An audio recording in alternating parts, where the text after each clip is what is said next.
Subscribe करें your math solution YouTube channel को नई वीडियो सबसे पहले देखने के लिए। हेलो स्टूडेंट्स, आज की वीडियो में मैं आपको टाइप्स ऑफ एंगल के बारे में बताऊंगा, जिसमें मैं आपको टोटल 14 टाइप्स के एंगल के बारे में जानकारी दूंगा। सबसे पहले है हमारा राइट एंगल ट्रायंगल। अब जो राइट एंगल ट्रायंगल होता है वो हमारा होता है हमेशा 90 डिग्री का। तो उसकी शेप हमारे पास कुछ इस तरह की होगी, जो इन दोनों के लाइन के बीच में हमारे पास यहाँ पे बनेगा। यहाँ पे हमारा होता है हमेशा 0 डिग्री एंगल। तो हम यहाँ से मेजर करना स्टार्ट करते हैं। तो जब यहाँ तक जाएंगे तो वो हमारा क्या बनेगी, एक स्ट्रेट लाइन। तो उसको हम कहेंगे राइट एंगल 90 डिग्री का। अगर हमारे पास 0 डिग्री से तो क्या है, बड़े हैं, पर 90 डिग्री से क्या हैं, छोटे हैं। तो वो हमारे पास होंगे एक्यूट एंगल। अब जो हमारा 90 डिग्री का एंगल था वो यहाँ पे स्ट्रेट था।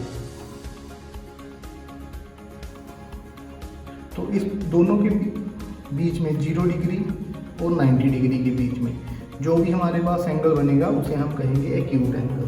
तो एक्यूट एंगल की शेप किसी इस तरह की होगी, जहाँ पे ये एंगल होगा हमारे पास x, जो 0 से क्या होगा, बड़ा, और 90 से क्या होगा, छोटा। अब थर्ड एंगल है हमारे पास ऑब्ट्यूज एंगल। ऑब्ट्यूज एंगल होता है जो हमारे पास 90 से बड़ा हो और 180 डिग्री से छोटा हो।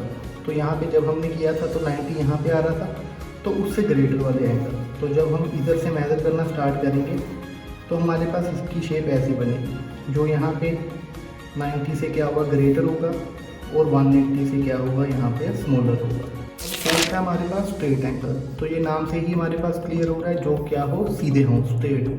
तो जो हमारे पास स्ट्रेट लाइन पे एंगल बना है, ये पूरा एंगल, ये कितने का है, 180 डिग्री का। तो उसी को हम कहेंगे स्ट्रेट एंगल। उसके बाद आ गया रिफ्लेक्स एंगल, जो हमारे पास क्या होंगे, ग्रेटर देन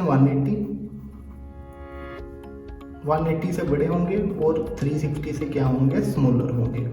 तो अभी हमें ये पता है कि हमारे पास जो एक पॉइंट है उसके अराउंड जितने भी एंगल हैं उनका सम कितना होता है, 360। तो उनमें से जो हमारे पास 180 से बड़ा होगा, यानी कि इस तरह का एंगल, ये पूरा एंगल यहाँ तक 180, और फिर घूम के हम यहाँ पे आ जाएंगे, तो ये हमारे पास होगा रिफ्लेक्स एंगल। रिफ्लेक्स एंगल हमेशा 180 से बड़ा होता है और 360 से छोटा होता है। अगर हमें किसी एंगल x का रिफ्लेक्स एंगल निकालना है तो वो हमारे पास होगा 360 माइनस एंगल x। अब हमारे पास है कॉम्प्लीमेंट्री एंगल, वो दो एंगल जिन दोनों एंगल का सम हमारे पास क्या हो, 90 डिग्री। मान लो x प्लस वाई दोनों का सम हमारे पास 90 डिग्री है, तो उसे हम कहेंगे कॉम्प्लीमेंट्री एंगल।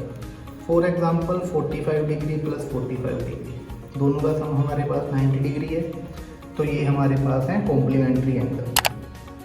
अगर एक एंगल x है तो उसका कॉम्प्लीमेंट्री एंगल हमारे पास 90 माइनस x होगा, ताकि दोनों का सम हमारे पास 90 minus x plus x 90 degree आ सके।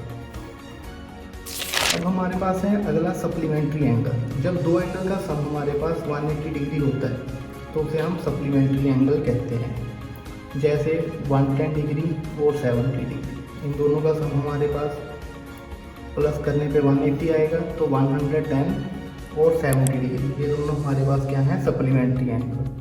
अगर एक एंगल x है तो उसका सप्लीमेंट्री एंगल हमारे पास होगा 180 माइनस एक्स।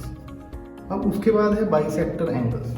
मान लो ये हमारे पास कोई एंगल है, जब एक लाइन क्या करती है, उस एंगल को, ये पूरा एंगल हमारे पास मान लो ABC, तो BD लाइन ने उसे क्या कर दिया, बाइसेक्ट कर दिया। बाइसेक्ट का मतलब है 2 इक्वल हाफ्स।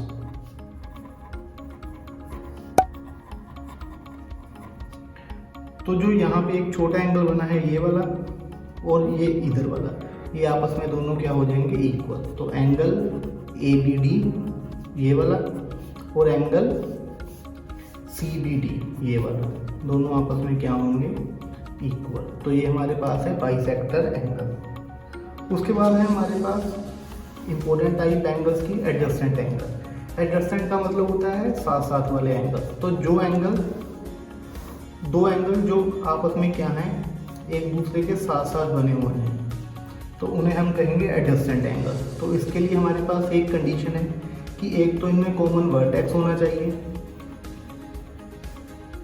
और एक कॉमन क्या होनी चाहिए, ये आर्म कॉमन होनी चाहिए। ये दोनों चीज़ें हमारे पास दोनों एंगल की कॉमन होनी चाहिए।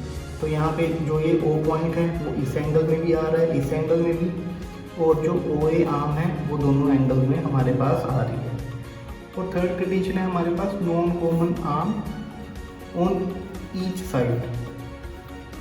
तो जो ये हमारी OB है और OC, ये हमारी क्या हो गई नॉन कॉमन आर्म। तो जो क्या है OA के एक ऊपर वाली साइड है और एक नीचे वाली साइड है। तो जो हमारे एंगल हो BOA एंड COA, ये हमारे दोनों क्या होंगे एडजस्टेंट एंगल। उसके बाद हमारे पास टाइप है लीनियर पेयर। जब भी दो एडजस्टेंट एंगल एक ही लाइन पे बने हों, जैसे ये हमारे पास एक स्ट्रेट लाइन है, उस पर ये दोनों हमारे पास एंगल बने हुए हैं। ये दोनों क्या है एडजस्टेंट है, क्योंकि उनमें एक कॉमन क्या है वर्टेक्स और एक कॉमन क्या है आर्म। तो जो x प्लस वाई है उनका सम हमारे पास क्या होगा 180 डिग्री। क्यों? क्योंकि ये दोनों क्या हैं हमारी एक स्ट्रेट लाइन पे बने हुए हैं, इसलिए इसे क्या कहेंगे लीनियर पेयर। उसके बाद है वर्टिकली ऑपोजिट एंगल। जब कभी भी दो लाइन हमारे पास इंटरसेक्ट करती हैं तो हमारे यहाँ पे दो एंगल बनते हैं जो आपस में हमेशा क्या होते हैं इक्वल होते हैं और एक दूसरे के ऑपोजिट होते हैं। तो उन्हें हम कहेंगे वर्टिकली ऑपोजिट एंगल। उसके बाद है हमारे पास कोरस्पॉन्डिंग एंगल।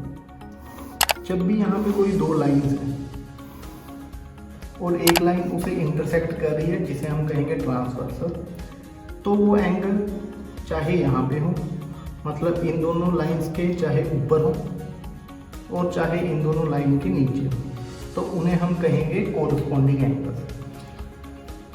मतलब angle 1 and angle 2 are corresponding, angle 3 and angle 4 are corresponding angles.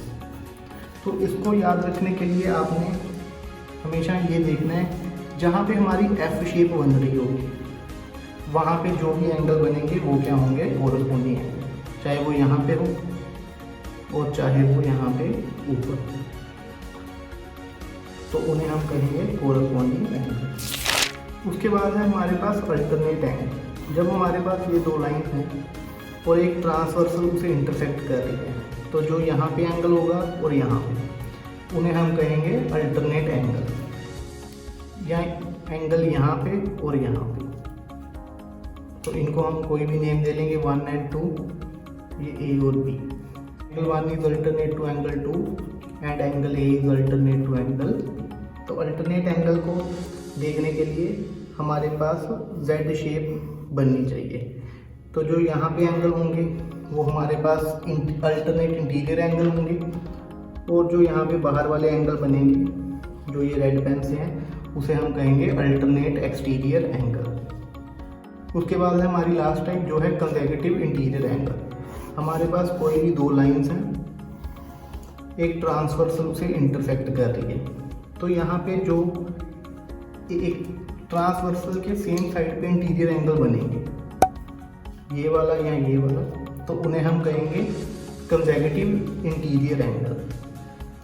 जैसे A और B एंगल 1 एंड 2, तो जो एंगल A और एंगल B का पेयर होगा और एंगल 1 और एंगल 2 का पेयर होगा उसे हम कहेंगे कंसेक्यूटिव इंटीरियर एंगल।